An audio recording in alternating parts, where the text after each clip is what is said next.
Antes da gente falar de mobilização, Ivair, se você quiser rapidamente se apresentar, mas também falar um pouco da sua experiência em Angola, que é super bacana.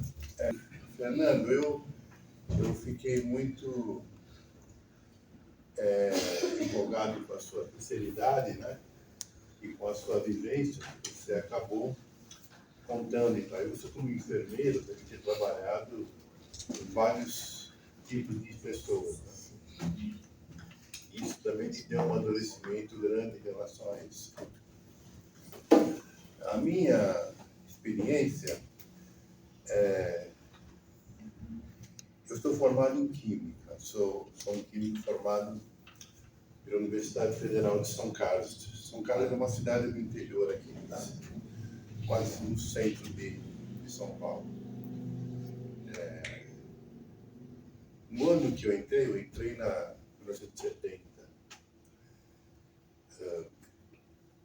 Eu fazia parte de um grupo de jovens que estavam muito interessados na independência dos países africanos, que estavam em guerra, eram países colonizados pelos portugueses.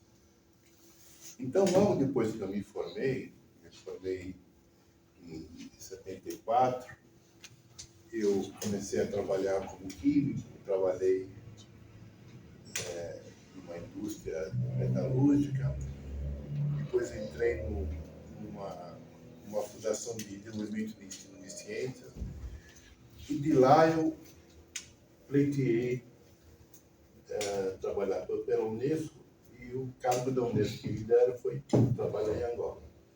Isso foi em 79. Você sabe que 79 era um período muito difícil, era um período de guerra. Foi a morte. Cheguei no dia da morte da você. Então, cheguei num dia muito... Angola estava em luto. Estava em luto. Né? Pra você ter uma ideia, as rádios só tocavam música clássica. E era você não podia ir em qualquer lugar, você só podia... Para se alimentar, você tinha que montar esquema, porque não tinha... Né? Você chegar, atravessar a rua e ir no supermercado e comprar as coisas. Então, eu vivi aquele período difícil, de 79. Eu fui passar 3 meses lá. Acabei passando 4 anos. Nossa. E aí, eu fui uma das pessoas que mais andou pelo país. Eu conheço mais ou menos 14 províncias. Então, fui de Cunene a Cabinda. Eu fui Malange, Kwanza Sul, Kwanza Norte, andei.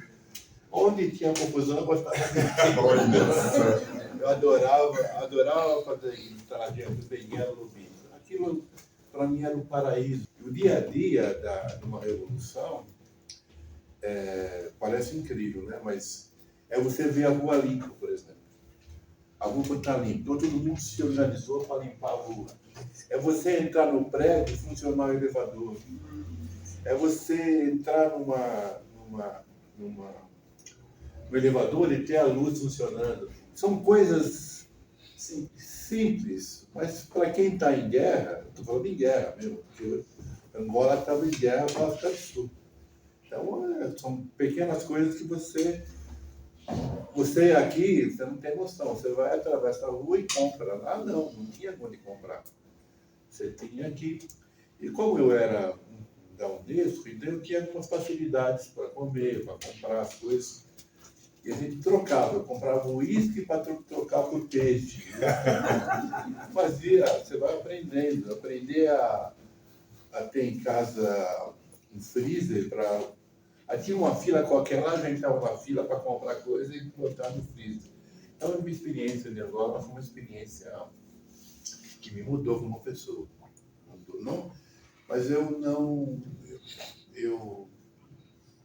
fui sozinho, depois foi a minha mulher e foi meus 2 filhos na época, né?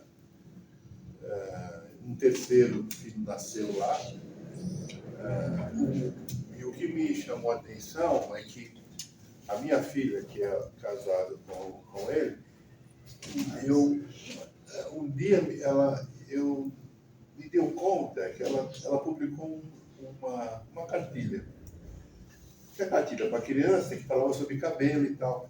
E no meio do livro ela conta a experiência dela em Angola. Aquilo me levou um susto, porque eu falei, como é que ela era tão pequenininha e aquilo foi tão marcante para ela e tal, aquele negócio todo. Então, eu voltei para Angola depois de muitos anos, né? Eu voltei a convite da Fundação Agostinho Neto, a convite da filha do Agostinho Neto, a doutora Irene. Voltei lá e tal. Primeiro eu levei um susto, a Luanda Jornal é a mesma coisa, os lugares onde eu frequentava mudaram completamente e tal, enfim. Mas isso não vou contar a minha história aqui, porque a minha história é muito cheia de detalhes e tal, né? Mas eu quis trazer isso porque, por isso que eu fiz questão de te convidar realmente, independente do sucesso ou não sucesso, para mim, só o fato de ter pessoas se interessando, uma pessoa já fez o sucesso. Mas é para depois aí vocês terem histórias para contar. Mas o que eu queria, pensando já no tema, que é mobilização e representatividade política, ou mobilização em geral social, uma outra um pouco de história também, que você abreviasse um pouco. Nós estamos falando, você volta para o Brasil, então nós estamos falando já na redemocratização, 85.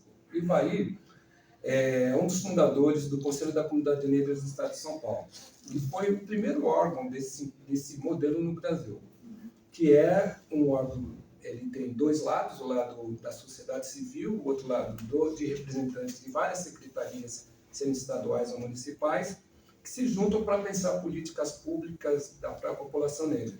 Não só fundou, como foi o segundo presidente, sucedendo o Hélio Santos, né? E eu queria um pouco que você contasse essa experiência, Ivaí, como foi as dificuldades, mas também houve muito sucesso, porque nós estamos aqui conversando.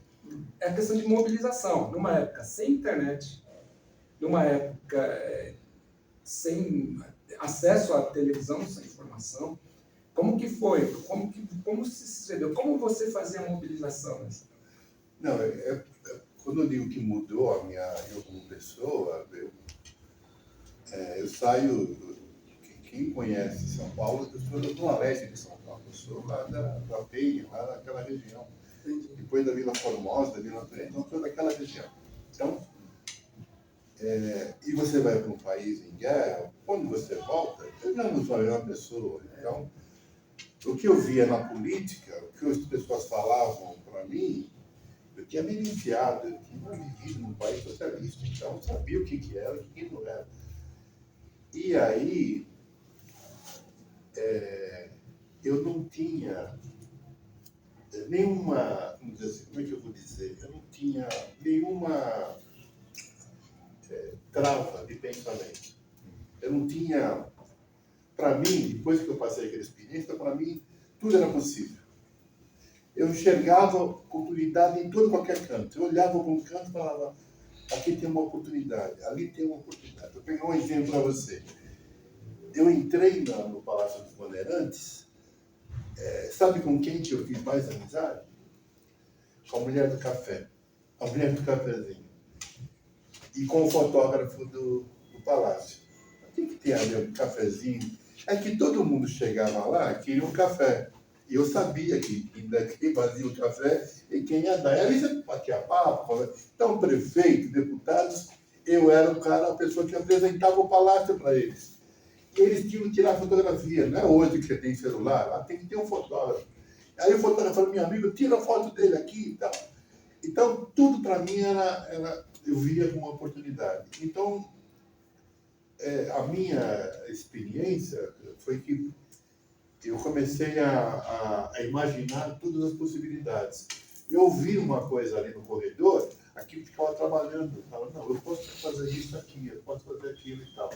Então, mas isso implicava numa coisa. Toda vez que você quer fazer algo novo, você tem obstáculos. Você fala, por que esse cara está querendo fazer isso? Então, você tinha. Mas o que era bem ao longo do tempo, aquilo para mim pouco me incomodava. Eu queria fazer. A pessoa dizia que não, eu sabia onde eu queria chegar. Você entendeu? A experiência de Angola me deu a clareza de que se eu monto uma estratégia, eu chego lá e tal.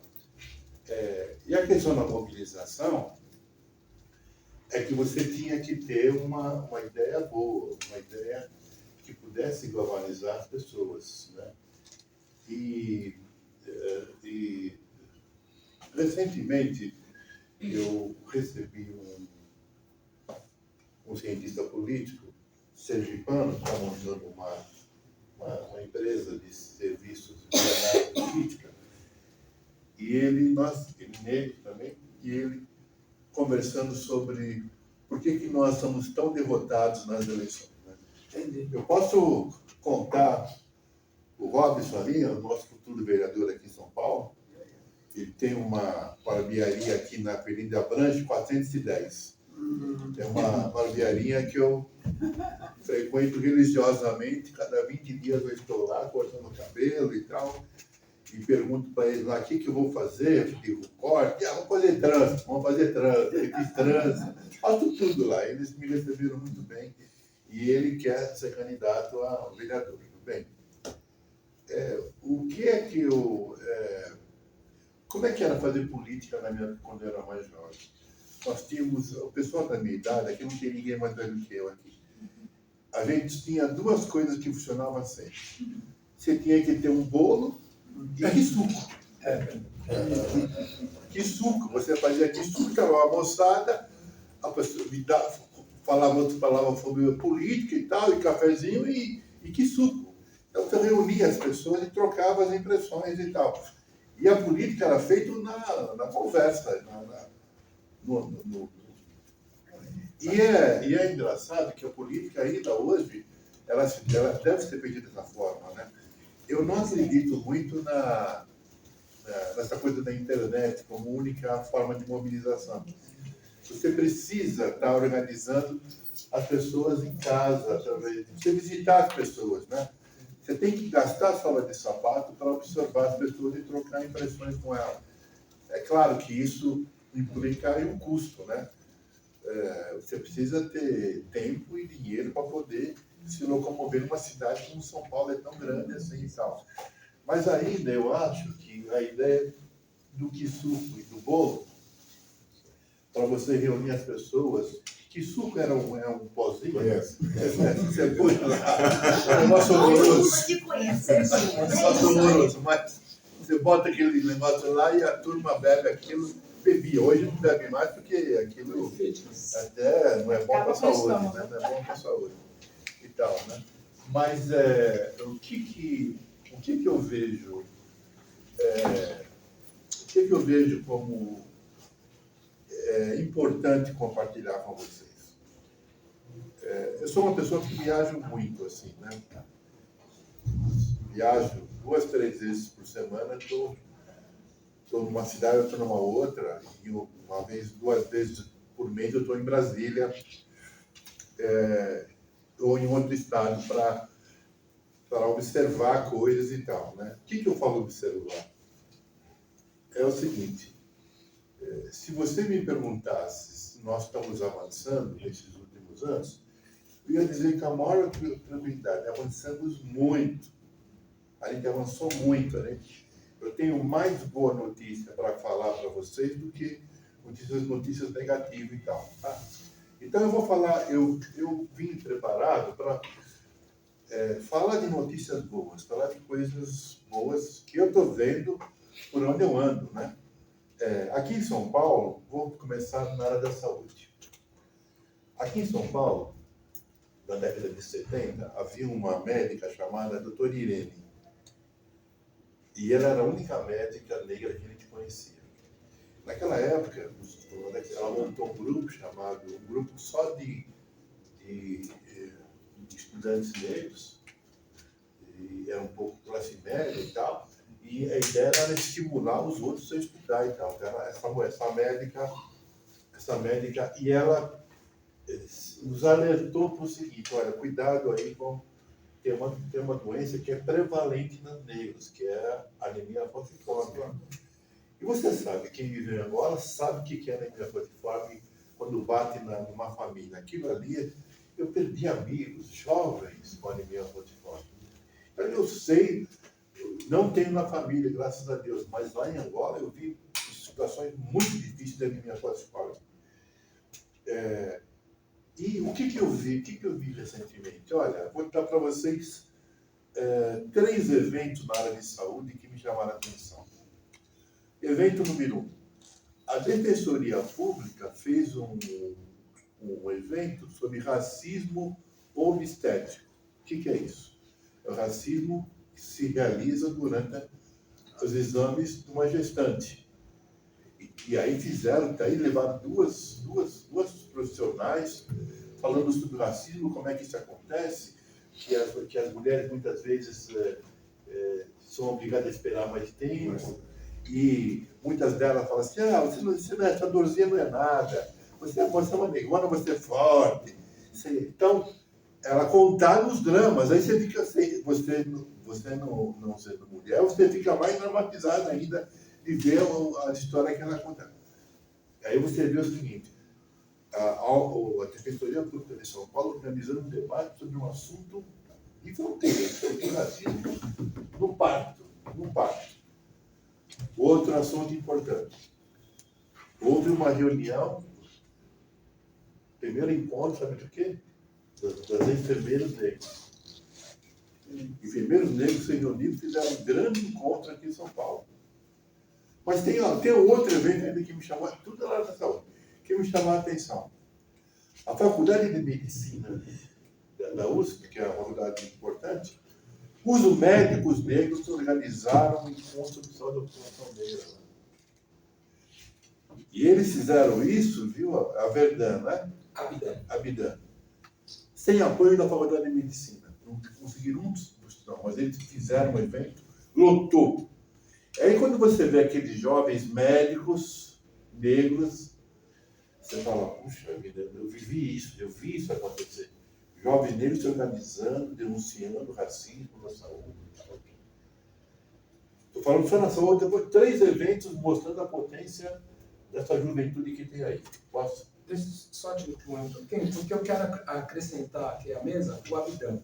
Porque eu acho interessante também pegar o Abidan, que é a parte um pouco mais nova, não é tão nova quanto nós, já é um velhinho de quase 30 anos, mas tem bastante experiência para acrescentar. Mas eu vou dizer o seguinte, todo militante do movimento negro era chamado para ir nas escolas para falar sobre consciência negra.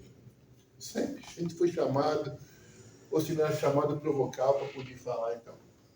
Esse deputado que virou senador transformou isso em uma lei. Então, no Estado brasileiro, nós temos uma lei que obriga o ensino da história do negro, da história da África. Você não tem lugar nenhum da América Latina uma lei que obriga o ensino da história da África.